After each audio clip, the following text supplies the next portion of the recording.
Hello and welcome to the Interrobang's Red Coach podcast. I'm your host, Justin Koehler, and today I'm joined by the Associate Dean for the School of Contemporary Media, Dr. Rob Carver. Welcome to the show.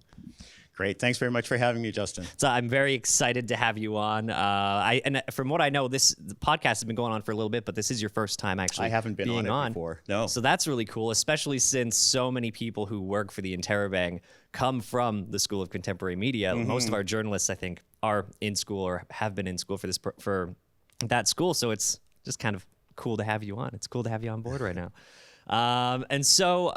With you being an associate dean for Fanshawe College for the School of Contemporary Media, a lot of people, when they hear that phrase, kind of see it as this college level higher power that they don't know a whole lot about. A lot of people talk to professors, program coordinators, advisors, but associate deans are kind of on this next level. Could you just lightly describe for a lot of the people listening, a lot of people watching, what an associate dean kind of does on their regular 9 to 5 quote unquote day? Well, if anyone figures it out, let me know. It's 9 to 5 days really hard to describe because every day is different. So, first of all, as the Associate Dean of the School of Contemporary Media, I'm responsible for the overall administration of that school. And as you know, that school has, journalism and radio. It has film and TV and photography. We have music industry arts, and we have some grad certs in corporate communication and that kind of thing. So really what it comes down to is, I'm looked to, some of those things are just very important for the school's overall success. So for example, enrollment and retention, those are things that I have to look at. How are we promoting our programs? Obviously what we did today by having guidance counselors come to visit is a way of doing that. If people are dropping out of programs more than we would kind of expect, what do we need to fix there? And things like new program proposals, for example. Since I've been here, we've launched quite a few actually. This year we launched advanced live digital media production, for example. Last year we launched acting for screen and stage. So it's just a really big mix, and some days I may be off to a conference, some days I may be downtown meeting with someone, talk about the Forest City Film Festival, which we sponsor. I could probably go on for quite a while, and I probably shouldn't. In terms of overall structure, though, and I think the best way to look at it is within a college or any post-secondary institution, you will have faculties. And so, for example, the Faculty of Creative Industries is which we are, and there's a dean for that. And then there are associate deans over schools. So in the Faculty of Creative Industries, we have, the School of Contemporary Media, we have the School of Design, digital and performing arts, and then also tourism, hospitality, and culinary arts. And then the final piece of it is, of course, the faculty members all report to me. Mm-hmm. And as you know, too, we have faculty members who take on a role in most programs mm-hmm. called coordinator. And so I will meet more broadly and work with the entire faculty and support staff, but I also have meetings just with the coordinators to talk more specifically about what's going on. Which makes a lot of sense. So you're kind of the behind the scenes person for mm-hmm. a lot of these schools, for a lot of these programs that are kind of the unsung hero of a lot of change. Absolutely. How things adapt. Yeah. So that's actually really, really cool to know. And off of that, you kind of lightly mentioned it, but there's a very close relationship and dynamic between associate deans and professors and mm-hmm. coordinators. Can you describe the in-depth sort of conversations that go on a regular basis between where students directly are involved with the professors and the coordinators versus yourself, what that kind of dynamic between the two looks like? Yeah, and I mean, I really love to connect with students and, get as close as I can. And as I always go around to the orientations and, and also the open houses and these kinds of things to talk about the program. I try to encourage students to sign up to be a class rep, mm-hmm. for example, so that I can meet with them and talk about that. The relationship is much closer between the students and the faculty and the coordinator, and then their relationship with me is much closer. But if there's a student who's having some difficulty and they need some help as to what resources that student needs, they might come to me. I'm just trying to think of other ways that those relationships work together. But it's really more about what's going on in the program overall, and success of the students, what we do there, and of course, if there's a challenge, that'll come to me too. So, which is kind of I think after this meeting, we're going to be meeting. So. Oh no! Write that down. Write that down. And so the school that you're ahead of in particular, the School of Contemporary Media, going through looking at all the different programs that are inside everything from, like you mentioned, acting to radio to journalism. Love all those fields, especially journalism and acting are the two that I probably have the most experience with. Of all the programs, if you were to become a student again, which do you think you would ease into the smoothest? Ease into the smoothest. Well, the interesting thing about my background actually is that I've been involved in just about all of these industries at one point or another. So my background is really in television, but as part of television, it relates to radio in the sense of the audio component of it, interviewing, storytelling, all of that kind of thing. I've been involved in music to some degree, I've been involved with acting, so on and so forth. So I could probably plug in anywhere. The things that I would be most likely to would be the acting program or music industry arts. Those are probably the ones that would draw me. Which I love to hear. I love those programs. And because I used to take, immediately out of high school, that's what I took was the theater arts with Fanshawe at the downtown campus when it was there. Yep. And it's moved back over here, so it's cool seeing some of the professors that I used to see back when I was out of high school. And we got to do the opposite side of the coin. I know you mentioned that you are you're kind of well versed in a lot of the different schools. Which one would you find you would have the hardest time kind of easing into of all of them? Sure. Yeah.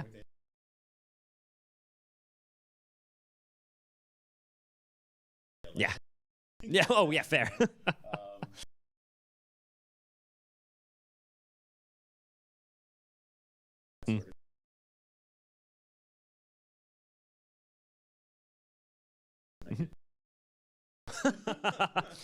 I know that feeling all too well. I did marketing before this, so I'm very used to looking at analytics and numbers. Yeah. But if you throw me actual math formulas above a certain extent, I would say, yeah, it just goes directly over my head. Yeah. And so, so you're getting close to the 9-year mark. I think you're at about over 8 years now that you've been with the college. Close to 9. Can you describe? I know you kind of do a lot on a regular, everyday basis, and you mentioned how different your kind of days are. But overall, when you're looking at your collective time being an associate dean with Fanshawe College, what is probably your favorite area that is always the one when you think of being an associate dean, the one that's kind of nearest and dearest to your heart when you think about it? Area as in subject matter area, or area just all like the things, parts of my job, and all that kind of thing. I think any time that I actually do have the opportunity to engage with students is always exciting. Lots of people here will say, oh, well, first day of, the fall semester, there's so much energy in the school and that kind of thing. But I love talking about our programs. I get really excited about it. And so, for example, going around and doing those meetings, I'm going to be connecting with, first of all, everybody's excited because they're starting and they're coming into some new field, which is really great. But also, I know all of the faculty very well. I know their areas of strength, and I find myself talking about, how connected they are to industry and the professional experience they bring. And then I find myself talking about how successful students are coming out of the program, because all of our programs have people who've, you would know from the journalism program, we certainly have Cheryl Hickey, for example, or Carolyn Cameron. What is his name? He's over in England, big-time journalist. This is a test. Top of my, oh no! Oh, no. Anyway, you know who I mean. I just gone out of my head, but all those kinds of things. Yeah. So. And I think when people think of relationships between students and their mentors, a lot of people default to thinking about professors. But that being said, how much pride do you take in when students actually then go off and achieve their dreams, their successes? How much pride do you take in that? Oh, enormous pride. Yeah. And I'm always so excited. And we're always trying to get those stories and try to remember to get them out to the public.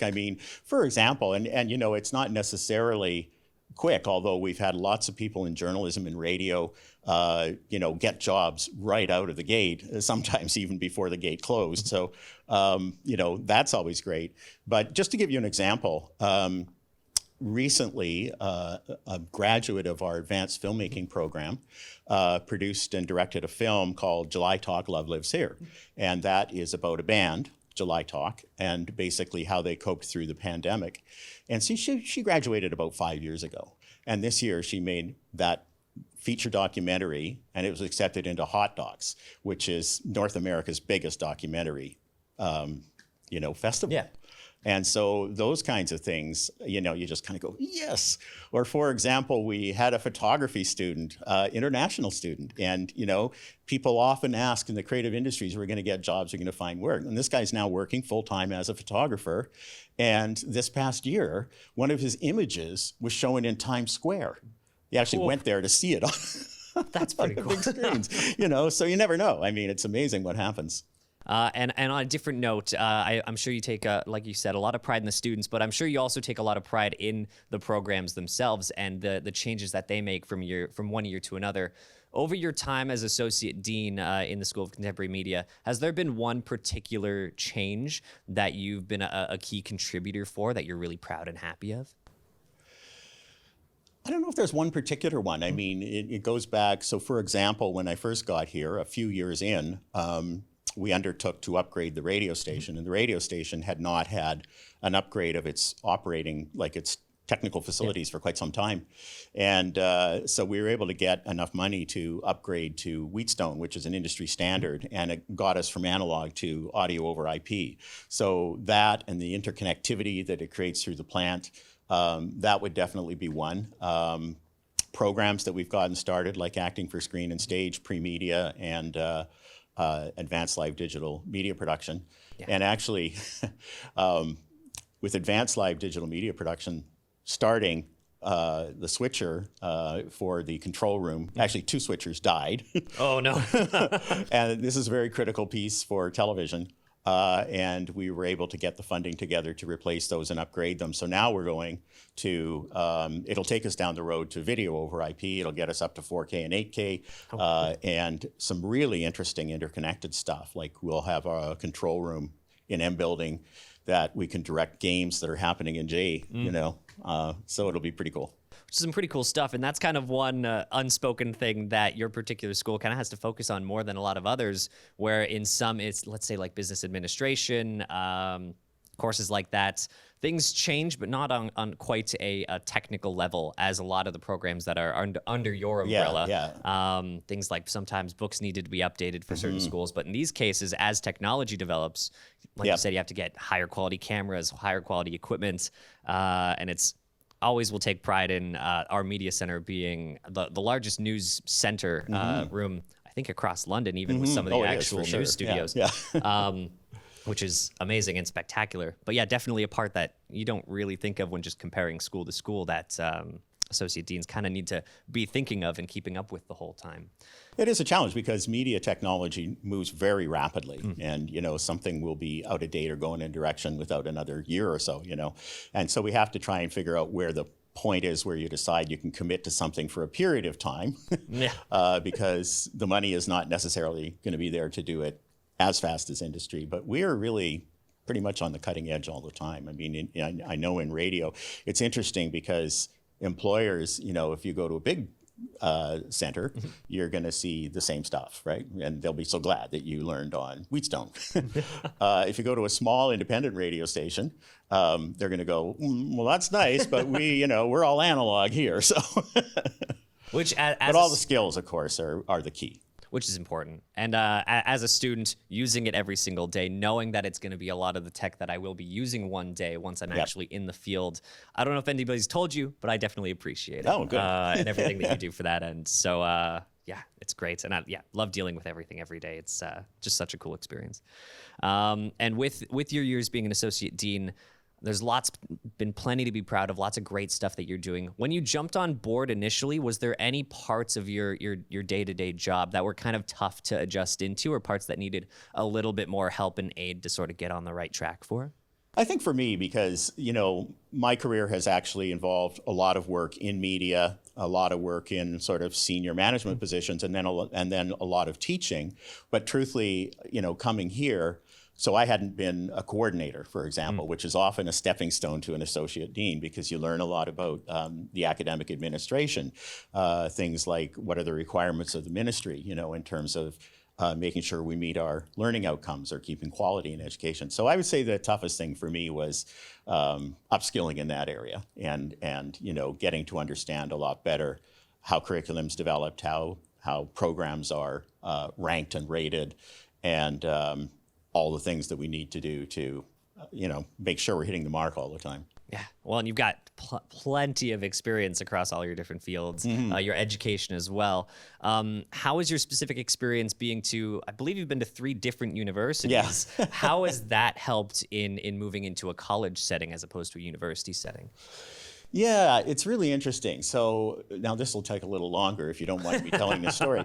So I'll tell you this. I often say to people, now this is an old reference because not everybody will remember the movie Benjamin Button. But anyway, I often... Is that an old reference now? Wait a minute. Oh, no. Well, Benjamin Button was a movie about a guy who lived his life backwards. So I often say I'm Benjamin Button because I had a career in media production. I was a college teacher and leader of a large business unit without any post-secondary at all. And then after I'd done all of those things, I went back to school and got the degrees that relate to them. So I didn't have a college experience of my own. And I think probably when you ask how they compare, Ryerson, which is now Toronto Metropolitan University, wouldn't be seen as enormously different because there is, I would call it, in fact, it used to even be called a Polytechnic Institute before it was a university. And there's a lot of that kind of hands-on skill training that still happens there. The big thing about it, of course, is that in a university environment, there's a lot more focus on the theory. There's a lot more focus on, becoming robust as a researcher, on writing in the whatever style that university wants, which is not the same. There's MLA and then there's APA. So, and the university I went to, one did one and one did the other. Oh, no. So, yeah, let's write this paper in MLA. No, let's write it in APA. So, so that stuff, I think, is the big difference you see. And there's a certain amount of, well, it's kind of hard to say. There's administrative overhead in both, like post-secondary institutions at the administrative end can be kind of slow moving. And so like getting new programs launched, but that would be the same for either institution. Fair. It's so spectacular talking with you because in a different realm, how we kind of got back to college is very similar. I went to college a couple times, never finished programs, and actually got all of my experience after that. So I actually started with no education in marketing, working my way up to being a more of a director for a few places in the city, and then going back to college. So it's actually really cool kind of talking with you, having in a different way, a similar path to get to where you are. It's really cool.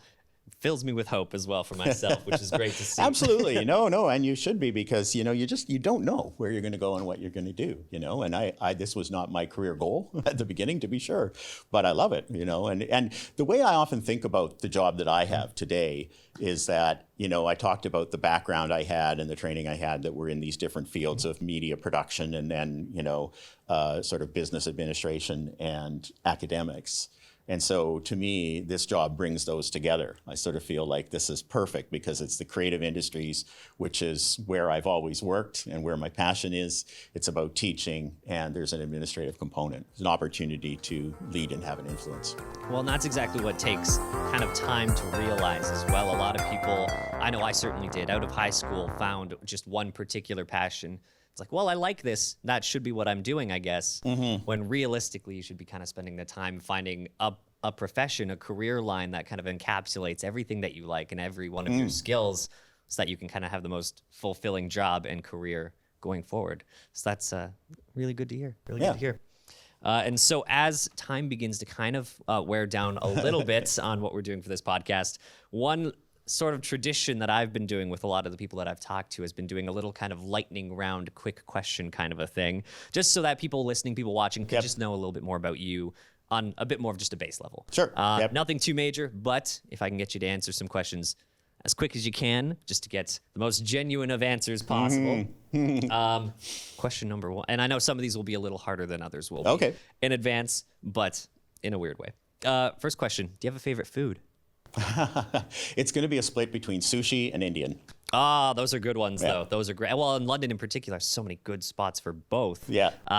So very good taste, very good taste. One of the tougher ones for me, if I was ever asked, is do you have a favorite music artist? I wouldn't say I have a favorite. Actually, it varies all over the place, but I would say it just falls squarely into kind of a range of folk, rock, and blues and jazz. Oh, which I love. Love that. Yeah, I have a big music background. So, yeah, everything from, jazz, pop, rock and roll, classics. I would probably be accused of Bob Dylan being a favorite just because I do have a lot of Dylans, though. But it's more bread right than that. I kind of get that. I kind of get shunned a lot for usually telling people that my favorite artists are ABBA and Elton John. Love them. They're so great. Those are great. Yeah, I love them. Some people in my program in particular don't like ABBA. It's been tough not to get into arguments with them. Well, it's funny because when the musical came out, right, Mamma Mia, and we went to see it. My wife and I went to see it in Toronto, and I went there because I probably had a bit of a poo-poo ABBA idea in my head at that time, and I went there and thought, I know all of these songs. How is that possible? So then I began to, so now actually I listen to ABBA a fair bit. Yes. I listen to probably too much ABBA. That's a different conversation for a different day. Do you have a favorite season of the year? Not really. That's a really tough one. I'll accept a construction season as an answer as well. This is totally true. It would probably be fall, to be honest. Fall? Yeah. That's a good pick. That's my same pick as well. I'm a sucker for pants and sweater weather.